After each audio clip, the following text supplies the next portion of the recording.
since I've shot a video, so I'll try to do this one, make it quick, not to bore all of you. And I've been very busy. In the meantime, my relaxation time is in the evening working on my RCs. I'll show you the different inners of the Zetros tires.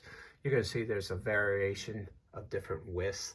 And you'll find out of the 4 or 5 Zetros I've owned, there's always been a variation in between some of the dualies and stuff. So I just eliminated the ones I've got now and designed my own inner wheel spacers, and it works so much better. This here is just for reference to show you guys. This is a single rear wheel center hub with the 12mm hex off the 6x6 Zetros. I had cut them hubs off and used them for something else, and I'll go back into that in a second.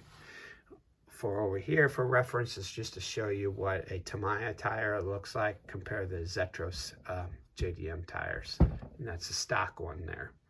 This Zetros, I've added to the dualies all the way around. That there's got the XR 45 series. Come back into this Zetros, same thing. You can see the rear of the tires look so much nicer than the stock versions. Same way with that one over there.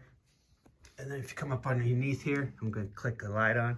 The beefiness of them tires are insane. Usually the Zetros, when you're running dualies, you'll have the single wheel more narrow than the rear. So what I've done was I morphed a single rear wheel off a 6x6 Zetros. Used the front piece of it. Used the stock back piece of a front 6x6 Zetros. So it's got the right spacing for your axle. Then in between, I put my 3D printed inner wheel hub, and then I put the hub of the single 6x6 rear axle in there. And with combined pieces, about 4 or 5 different pieces, the thing looks really nice and cool. This little guy here, I've picked up as a new build, and it'd been easier to buy one from scratch, because this one I just had to literally break it down to nuts and bolts, strip the paint off it from a gentleman who built it. I don't think he really knew what he was doing, and I knew that on the trade, so I got it, and it was something to tinker on, so I completely stripped it down, rebuilt it better, ran new hoses on it, and thing's a little demon now. It's a good, powerful, fast little machine. This won't even come close to fitting, scooping into that Zetros on the top, like lift the bucket over.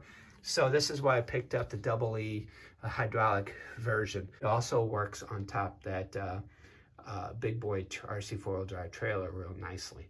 And we'll go back to that trailer in a second. A hydraulic Double E, I've been doing a lot of work on it. I added lights, strobes, different drive system, a bunch of things to improve it, and it's a really cool little machine. And you can see the two differences between the 360L and the Double E.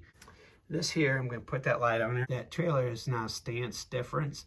I did some components on the suspension, on the stock suspension for the big boy trailer. Now that is still all stock suspension, but I more or less just morphed it up a little bit. And then also the hitch. If you can see, this is where a real pain in the ass would be, to tell you the truth. That hitch, that here, would literally stick down about like that when you're trying to drive it. And what's the point? Because you can't go over anything without hanging up on that.